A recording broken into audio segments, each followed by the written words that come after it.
Hello friends, this video on Laws of Motion Part 22 is brought to you by examfear.com. No more fear from exam. Please make sure that you have watched all the videos from Part 1 to 21 before going ahead with Part 22. Now let us study circular motion. As the name suggests, circular motion. So obviously something which is moving in a circle. So motion in a circular path is circular motion. So when we talk of circular motion, it is very important to talk about centripetal force. We discussed earlier also, if you see the very first or second slide where I told that the reason behind motion is a force. Force always causes motion.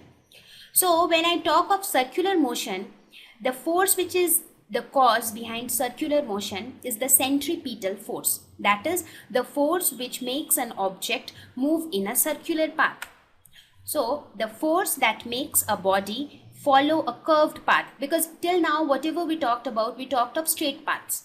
Now when a body moves in a circular path or in a curved path, there is a force which is involved which makes the body move in this path. So that force is called centripetal. The name itself shows you that it moves in a circular path. Centripetal. Centri comes from the word center of a circle. Centripetal force always acts towards the center. Let us suppose if a body is moving in this way in a circular path, somewhat like this, the centripetal force will always act in this direction. So at every point of time, the centripetal force would be acting along towards the center of the circle. It is generally denoted by Fc. The subscript C denotes centripetal. Centripetal force is given by mv square by r.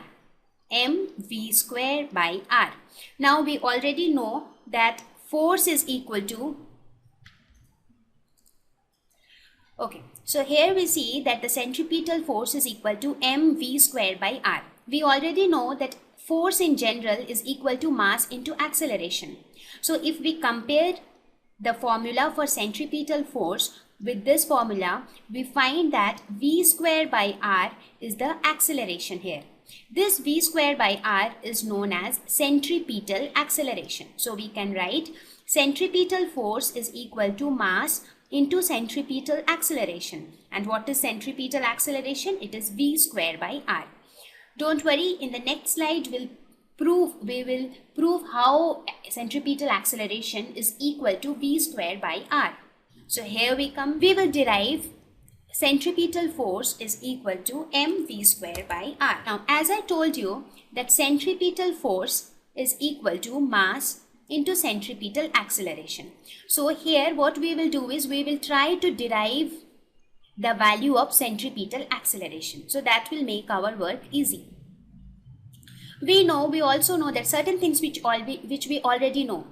Acceleration in general is equal to dv by dt, where v is the velocity of any particle.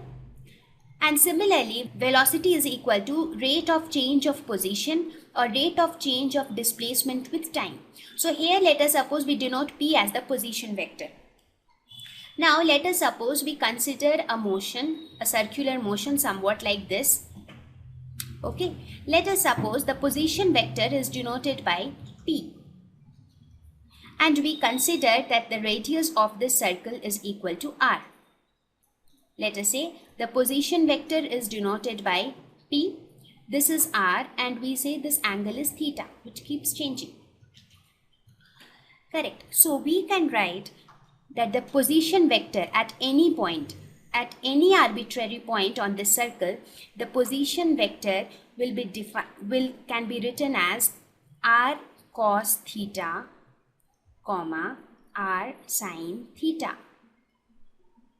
You must be aware of that because p is a vector quantity. So any vector can be expressed in terms of its I component and j component, that is the x component and y component. So we can write the position vector at any point as r cos theta and r sin theta, where r is the radius of the circle and theta is the angular radius of the circle. That is, theta is the angle which r makes at each point of time. Correct? I hope you understood from where we got this. Let us quickly see from where we got this. The position vector p at any point of time can be written as the x component plus the y component. Or we write it in this form, that is px comma py. This is how we write any vector. Now this px, if we know that r is the radius of the circle and theta is the angle which r makes at the center, then we can write px that the position vector along x-axis at any point would be equal to r cos theta, and the position vector along y-axis, let us suppose if this is r, if this is the position vector, let us say this vector is p. So what would be this? This would be r cos theta and this would be r sin theta, because the magnitude of this is r again. So let us suppose if we denote this as p, we say the position vector, we consider any point, say a. Now what is the position vector of a from the center? It is this p. So this p can be written as the px component plus the py component. So what will be the px component? It will be the magnitude of px along this into cos theta. So magnitude of this line is r, that is radius. So we can write px as r cos theta and we can write py as r sin theta. So that is how we write p is equal to r cos theta sin theta. Now we know that velocity vector v is equal to change of position vector with time, that is dp by dt. Now we can write d by dt of r cos theta comma r sin theta. Since r denotes the radius of the circle which is constant, therefore we can take r out and we can say this is d cos theta by dt comma d sin theta by dt. Now you see, we don't know what would be the value of d cos theta by dt. So how we can make it easier? We can make it simpler by saying that d cos theta by d theta into d theta by dt. As you can see, this will not make any difference because we are multiplying as well as dividing by d theta.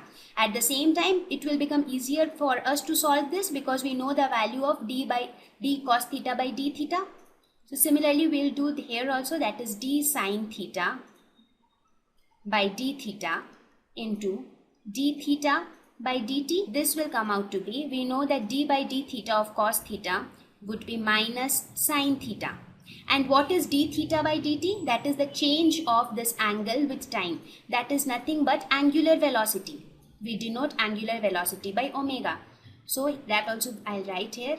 That is omega is nothing but the rate of change of the angle. This is omega comma d sin theta by d theta would be cos theta. D theta by dt is again omega. So we can write it as r omega minus sin theta comma cos theta. Correct? So this is the value of v. Now we want to find out acceleration. Now again, acceleration is nothing but rate of change of velocity. So we can write it as r omega. So let's apply the same rule here again. Again here d by dt of minus sin theta. So we will multiply and divide by d theta. So this will become d by d theta of minus sin theta into d theta by dt comma d by d theta of cos theta into d theta. Now we can write it as r omega. So d by d theta of minus sin theta is minus cos theta and this is again omega comma this would be minus sin theta and this is again omega. So we can again take out omega. So this would be r omega square and we have minus cos theta comma minus sin theta. So this is the value of the acceleration vector. Now we want to find out the magnitude of acceleration. Now we know that again some simple logics or some simple mathematics rule. We already know that, let us suppose we have any vector. Let us say we have any vector A.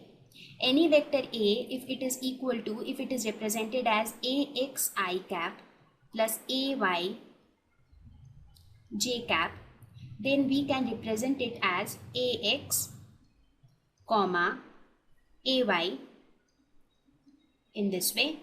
And when we talk of the magnitude of this vector, that becomes equal to root over AX square plus AY square.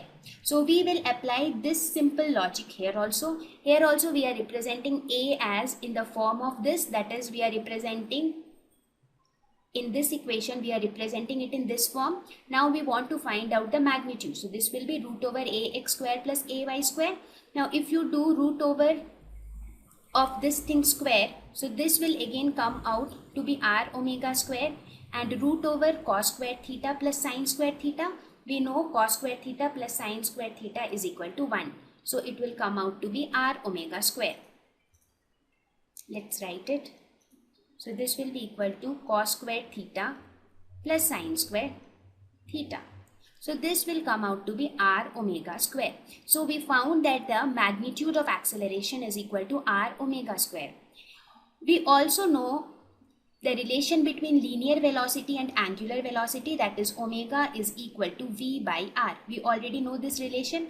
Now we will put the value of omega as V by R. So we get V square by R square. So this R and R will get cancelled and we get the value of R acceleration as V square by R. Therefore, we proved that centripetal acceleration is equal to V square by R. Now, since centripetal acceleration is equal to V square by R, in the very beginning we said that centripetal force is equal to mass into centripetal acceleration, that is m into V square by R. Hence, we derived this formula. So I hope it is clear to you now. Some of you might find some difficulty in understanding this differentiation part because maybe some of you have not covered it in your mathematics now. If it is difficult for you, you can skip it for the time being, but this definition would be useful once you are aware of differentiation. Thank you. Visit examfear.com to watch free educational videos, try free online tests, get the best quality study materials, study from the best tutors and mentors, and much more. Thanks once again.